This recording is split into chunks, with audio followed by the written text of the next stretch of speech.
Salut à tous, bienvenue sur Garage Bagnole et Rock'n'Roll. Aujourd'hui je vous emmène chez Tesla. La voiture est à la limite de la garantie puisqu'elle vient de dépasser les 80 000 km. Et il y a deux petits problèmes que j'aimerais bien régler. Le premier, c'est au niveau de l'éclairage. Les phares ont tendance à se dérégler tout seuls. Ça prend quelques jours comme ça. Ils se dérèglent en se relevant, donc c'est gênant pour les autres conducteurs. Ils se prennent mes phares dans la figure. Bon, c'est facile à régler. Il suffit d'aller dans le menu entretien sur la voiture, de cliquer sur réglage des phares et ça se fait automatiquement. Mais bon, c'est gênant et j'ai l'impression qu'il y a soit un bug logiciel, soit un problème mécanique qui fait que les phares ne tiennent pas le réglage en fait. Bon voilà, c'est une bricole, c'est pas grand chose. Deuxième problème, et là c'est plus gênant, la voiture commence à faire du bruit quand je passe sur des dodanes. Ça fait un bon vieux grincement dans le train avant en particulier. Donc je sais qu'il y a un problème connu sur les Tesla Model 3 au niveau de la rotule de suspension supérieure, au niveau du triangle supérieur de suspension.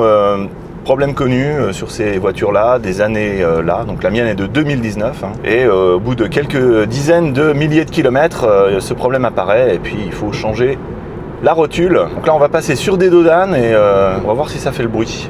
Ok, là on arrive dans un village où il y a deux dodanes. On va voir ce que ça donne.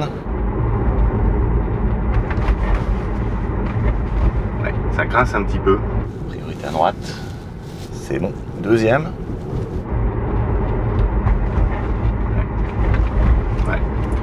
Ça grince un petit peu et donc ça c'est un problème qui va faire que empirer.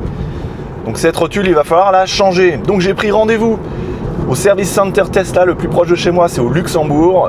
J'y étais déjà allé une fois pour faire changer la vitre arrière et un amortisseur arrière droit. Et ça s'était moyennement passé. Je vous remets le lien vers cette vidéo ici en haut à droite et en bas dans la description. Donc ce coup-ci on va voir ce que ça donne. Alors comme d'habitude c'est ultra simple de prendre un rendez-vous pour un entretien ou une réparation chez Tesla. Ça se fait sur l'application, c'est très bien fait.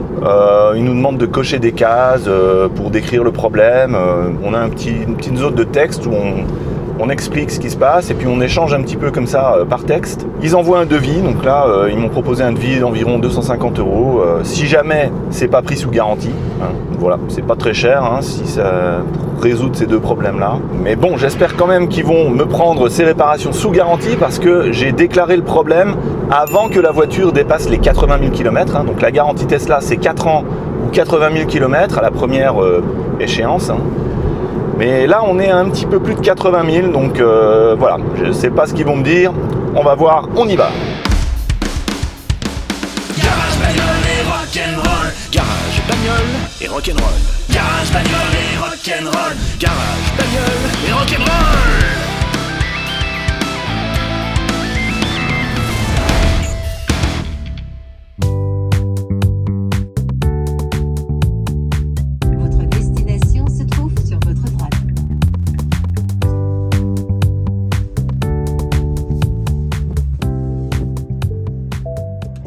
Je ne peux rien vous montrer de ce qui se passe chez Tesla parce que c'est interdit d'y filmer.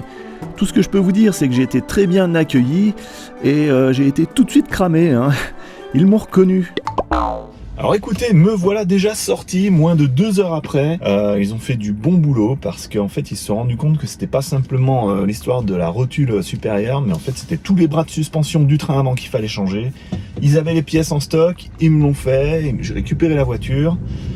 Pour le réglage, pour les phares qui se dérèglent, ils m'ont expliqué qu'en fait c'était un petit peu moi qui avais fait des bêtises parce que ce menu réglage des phares, etc. Normalement c'est que eux qui doivent y aller. Ils ont une machine pour calibrer les phares et nous en tant qu'utilisateurs on n'est pas censé aller bidouiller là-dedans. Donc ils m'ont recalibré les phares correctement.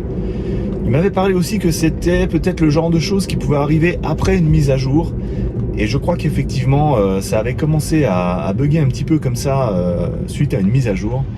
Et voilà, normalement mes phares sont recalibrés correctement et je devrais plus avoir à aller bidouiller dans le menu entretien service de la voiture. Donc là, ça roule bien. J'attends d'avoir mes premiers dodanes pour rouler dessus et voir un petit peu si ça grince encore. En tout cas, là, a priori, la voiture roule très très bien. Je sens que dans le train avant, ça réagit beaucoup mieux déjà. Il devait y avoir quelques cylindres blocs qui commençaient à montrer de sérieux signes de fatigue pour qu'ils me changent tout ça.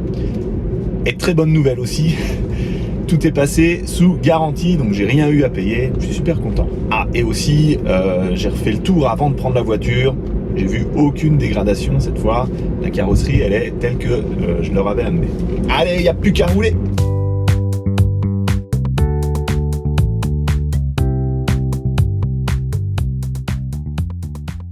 Alors on va repasser sur des dos d'âne.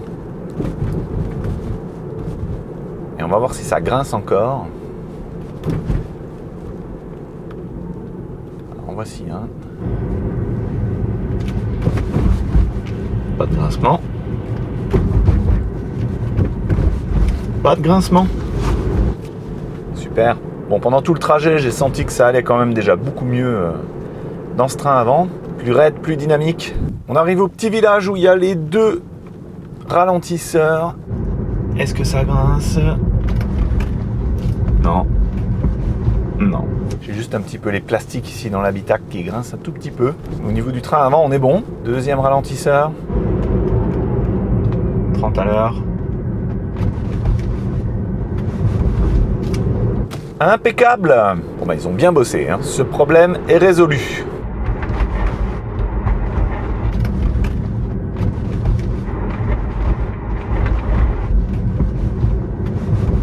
On va quand même jeter un œil au travail qu'ils ont fait. Je vais me garer devant chez moi, je vais démonter les roues. Je vais en profiter pour mettre mes roues hiver avec les pneus hiver. Et le gars de chez Tesla m'a dit que en fait mes pneus étaient complètement flingués, ce qui serait pas une surprise. C'est encore les pneus d'origine. La voiture a 80 000 km, j'ai dû faire 50 000 km avec les pneus été facile. Donc là, c'est pas étonnant qu'il faille les changer.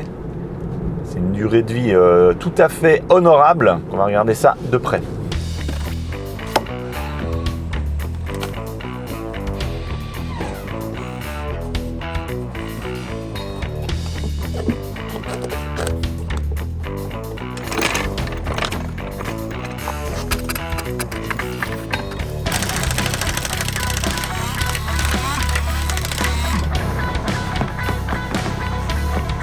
Ok, alors là au-dessus, on a bien le triangle supérieur qui est tout neuf. Nouvelle rotule, le câble ici du capteur ABS, il est bien attaché. Donc là-bas, nouveau cylindre bloc. De l'autre côté aussi. Ici, on voit la marque en rose là, ça veut dire qu'ils ont serré au couple. Ici aussi, au niveau de la biellette de barre stabilisatrice, ils ont changé l'écrou apparemment, ils ont resserré au couple. Et en bas, on a des nouveaux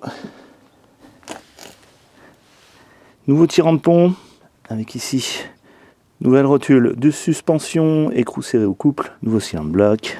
Pareil là-bas, au niveau du point d'attache. Et de l'autre côté, pareil, nouveau bras de suspension qui vient ici, avec aussi sa rotule, serré au couple. Bon, bah c'est joli tout ça, du beau boulot. Je vais remettre ma roue hiver. Je vais vous montrer quand même l'état du pneu, qui est effectivement bon à changer. Donc ici, de ce côté-là, on est sur le témoin, comparé au côté-là où on n'y est pas encore. Donc ça a creusé de l'intérieur ici. Là, on n'a plus aucune marque alors qu'on devrait en avoir. On devrait avoir du profil, mais là, c'est foutu de chez foutu. Donc les pneus là, ils ont fait 50 000 km. Ils ont fait leur temps et vous remarquerez ici le T0. Donc ça, c'est une norme de Tesla. Et je vais en mettre donc des T0 aussi. Sûrement des Michelin. Pilote Sport, 4 ou 5, on verra bien.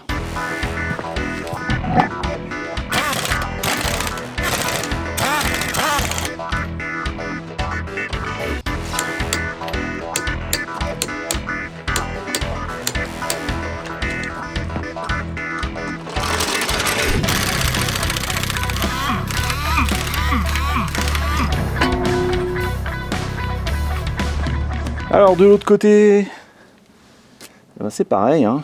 Nouveau triangle supérieur de suspension, nouvelle rotule, marque de serrage au couple, câble bien attaché, et en dessous on retrouve les nouveaux tirants de pont.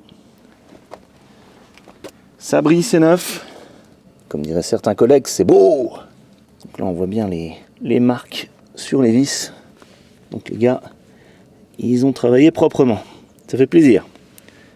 Ça fait plaisir à voir.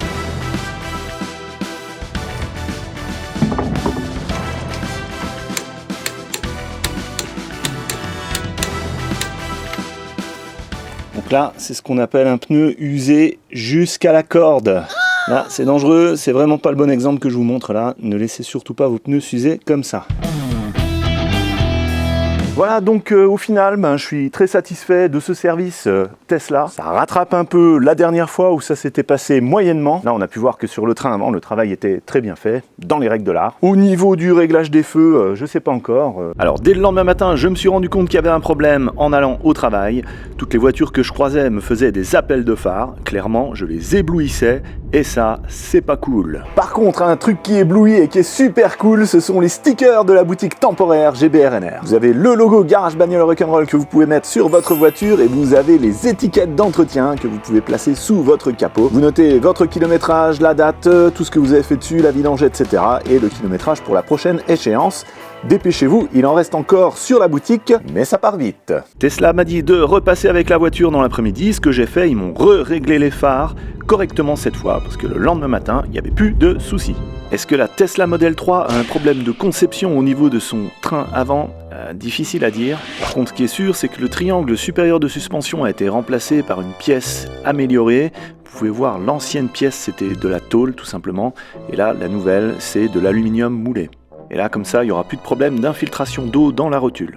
Et j'espère que les pièces qui constituent le triangle inférieur de suspension sont aussi améliorées, que les cylindres blocs tiendront et que je n'aurai pas à les changer dans 80 000 km. Il me reste la pression des pneus à faire, je ferai ça hors caméra.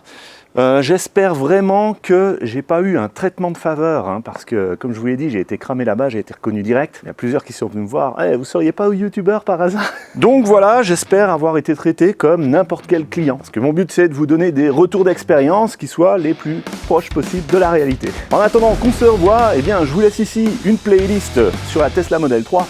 En dessous, un super épisode que vous n'avez pas encore vu et que YouTube a sélectionné pour vous. Moi, c'est François, je vous dis à la prochaine sur Garage Bagnole Rock'n'Roll.